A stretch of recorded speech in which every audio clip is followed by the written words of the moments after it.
राहुरी तालुक्यामधील करंजगाव येथे माणुसकीला काळिमा फासणारी धक्कादायक घटना घडली असून आदिवासी भिल्ल समाजामधील महिला आणि अल्पवयीन मुलींवर प्राणघातक हल्ला करून त्यांचा विनयभंग करण्यात आल्याचा गंभीर प्रकार उघडकीस आला आहे। या हल्ल्यामध्ये अनेक महिला, लहान मुले आणि पुरुष गंभीर जखमी झाले असून त्यांच्यावर जिल्हा शासकीय रुग्णालय अहिल्यानगर येथे उपचार सुरू आहेत। करंजगाव येथील गट क्रमांक 28 मधील जमीन भिल्ल समाज गेल्या 50 ते 60 वर्षांपासून कसत असल्याचं सांगण्यात येत आहे। या ठिकाणी गावातील काही लोक एकत्र जमल्याचे पाहून आदिवासी कुटुंबियांनी विचारणा केली असता जमावाने अचानक त्यांच्यावर प्राणघातक हल्ला चढवला। हल्लेखोरांनी फावडे, कोयते, लोखंडी सळे आणि लाकडी दांड्याच्या साह्यानं महिला, लहान मुले, अल्पवयीन मुली आणि कुटुंबातील सदस्यांना जीव मारण्याच्या उद्देशाने बेदम मारहाण केली। महिलांवर धारदार शस्त्रांनी वार करण्यात आले असून अल्पवयीन मुलींचा विनयभंग केल्याचा गंभीर आरोप करण्यात आला आहे। जीव वाचवण्यासाठी महिला आणि मुली घरामध्ये लपल्या असतानाही जमावातील काही गुंड प्रवृत्तीच्या व्यक्तींनी दरवाजे तोडून घरामध्ये प्रवेश केला। या प्रसंगी जातीवाचक शिवीगाळ करत घरे पाडा, पेटवून द्या अशी चिथावणीखोर भाषा वापरण्यात आल्याचंही पीडितांनी सांगितलं आहे। इतका गंभीर प्रकार घडूनही राहुरी पोलिसांकडून अद्यापही गुन्हा दाखल करण्यात आला नसल्यामुळे भिल्ल समाजामध्ये तीव्र संताप व्यक्त होत आहे। आदिवासी बचाव समितीच्या पदाधिकाऱ्यांनी जिल्हा शासकीय रुग्णालयामध्ये जात जखमींची भेट घेतली आणि त्यांना धीर दिला।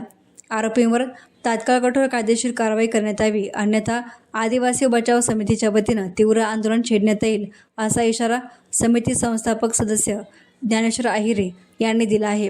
याप्रसंगी शिवाजीराव गांगुर्डे, कैलास माळी, सुभाष पवार, शिवाजी जाधव आदी पदाधिकारी आणि कार्यकर्ते हजर होते। करंजगाव, राहुरी तालुक्यातील करंजगाव या ठिकाणी काल आदिवासी भिल्ल समाजावर जो प्राणघातक हल्ला झाला, या हल्ल्याचा आदिवासी बचाव समितीच्या वतीने प्रथम मी निषेध करतो। अतिशय घृणास्पद असा हल्ला आहे। आदिवासी महिलांवर, अल्पवयीन मुलींवर आणि त्या मुलांवर, त्यांच्या मुलांवर तसेच पुरुषांवर अतिशय प्राणघातक हल्ला केला। आदिवासी जी जमीन कसत होते त्या जमिनीमध्ये एक जमाव, त्या गावाचा जमाव आला। तो जमाव कशासाठी जमला हे बघण्यासाठी हे आदिवासी त्या ठिकाणी गेले। ते गेले असताना त्या जमावाने डायरेक्ट यांच्यावर हल्ला केला। हल्ला इतका भीषण होता, याच्यामध्ये ह्या महिला अतिशय जखमी झाल्या आहे। यांच्यावर कोयत्याने, फावड्याने, त्यानंतर आपल्या सुऱ्याने, तीक्ष्ण हत्याराने असे अतिशय घृणास्पद असे यांच्यावर वार केले। त्यानंतर आज या ठिकाणी आम्ही आदिवासी बचाव समितीच्या वतीने या ग्रामीण रुग्णालयामध्ये त्यांना ऍडमिट केलेलं आहे। पोलीस स्टेशन ज्या टायमाला ते गेले त्या टायमाला त्यांची पोलिसांनी कुठलीही फिर्याद घेतली नाही। पोलिसांनी त्यांना मेमो दिला, तुम्ही याच्या रुग्णालयामध्ये जा, ऍडमिट व्हा, आम्ही तुमची फिर्याद घ्यायला त्या ठिकाणी होतो। पण अद्याप दुसरा दिवस उजाडला आहे, पोलिसांनी अद्याप त्यांची फिर्याद घेतली नाही, कुठले जबाब घेतले नाही। या ठिकाणी आम्ही या ठिकाणी सांगू इच्छितो की 24 तासाच्या आत पोलिसांनी सदर आरोपीविरुद्ध गुन्हा दाखल केला नाही, त्यांना अटक केली नाही, तर आदिवासी बचाव समितीच्या वतीने तीव्र आंदोलन अहिल्यानगर जिल्ह्यामध्ये उभे राहील। याची सर्वस्वी जबाबदारी राहुरी पोलिसांवर राहील। वंदना देवदास गांगोडे, माझं वय 25। आम्ही आमच्या वावरामध्ये करंजगाव इथे वावरामध्ये आम्ही गायांसाठी चारा आणायला गेलेलो होतो। तर माझे भाऊ आणि ते शेतीमध्ये काम करीत होते। तर गावातले लोक काही आमच्या वावरामध्ये रोटा मारण्याची याची त्याची धमकी देत होते त्यांना। तर ते रेकॉर्डिंग करत होते। तर माझा एक मोठा भाऊ होता, तर तो रेकॉर्डिंग करत होता। तर त्यांचा फोन एका ताईने घेऊन आणि नदीमध्ये फेकून दिला। तर मग सगळेजण त्यांच्या मागं घेऊन कोराडी, कोयते असे घेऊन त्यांच्या मागं पळत सुटले। तर आम्ही तिथं गेलो। तर मग माझ्या भावजाईन आम्ही सगळे तिथं आलो। तर ते त्यांना हानीत होते। तर आम्ही त्यांना म्हणलो, का आमच्या माणसांना हाणू राहिले? तर त्यांनी बाया सुद्धा बघितल्या नाही, बायांना सुद्धा त्यांनी कुऱ्हाड्यांनी, खोऱ्यांनी त्यांनी असे हाणमार केली। तर आम्ही घरी पळलो। घरी आले, माझे भाऊ ते सगळे घरी पळाले। तर ते घरामध्ये घुसून त्यांना बाहेर काढून त्यांना हानीत होते। तर म्हणायचे या आदिवासी लोकांना इथं थांबून नाही द्यायचे, यांचं घर पिटून द्या। माझ्या भावांचे डोके फोडले, एका भावाच्या हाताला लागलं, म्हणजे पूर्ण एकदम बेशुद्ध पडूस तोवर ते हानीत होते। माझे एक भाऊजाई आहेत, त्यांना तर फार बेशुद्ध पडतं। जोपर्यंत रक्ताच्या थारोळ्यामध्ये ते माणसं पळत नव्हते तोपर्यंत ते त्यांना सोडित नव्हते।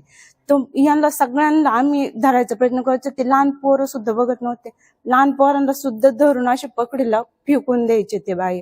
तर मग मी काय केलं, लहान पोरांना सगळं गोळा केलं घरामध्ये, एका ठिकाणी त्यांना कुलूप लावून घेतलं, कोंडलं आणि मी बाथरूम मध्ये गेले। तर बाथरूम मध्ये गेले तर तिथं सोयब इस्माईल भाई पठाण आणि अमोल बाळासाहेब गायके आणि अनिल बाळासाहेब लोंढे आणि गणेश कोबरणे आणि विशप सोयब पठाण हे सगळ्यांनी कुऱ्हाडींनी कोयत्याने दरवाजा तोडून आणि मला इथं कोयत्याने हाणलं आणि त्यांनी माझे हातपाय धरले. तर घरामध्ये पुरे होत्या तर त्यांच्या सुद्धा ते दरवाजा फोडायला गेले. तर मी तिथं दरवाजामध्ये उभं राहिले तर त्यांनी मला चौकनी खाली पाडलं. माझ्या हातावर फोन होता, रेकॉर्डिंग चालू होती, तर माझ्या हातावरती सोयब पठाण अमोल गायके येईने माझ्या हातातून फोन हिसकून घातला, माझे हातपाय दाबून धरले आणि मला ते हाणू लागले. जोपर्यंत माझ्या डोक्यातून रक्त वाहिलं, मी बेशुद्ध पडलं, तोपर्यंत ते मला हाणत होते. इथून पुढे मला काहीच माहिती नाही. एसएन मीडियासाठी प्रतिनिधी गोविंद फुंडगे, राहुरी.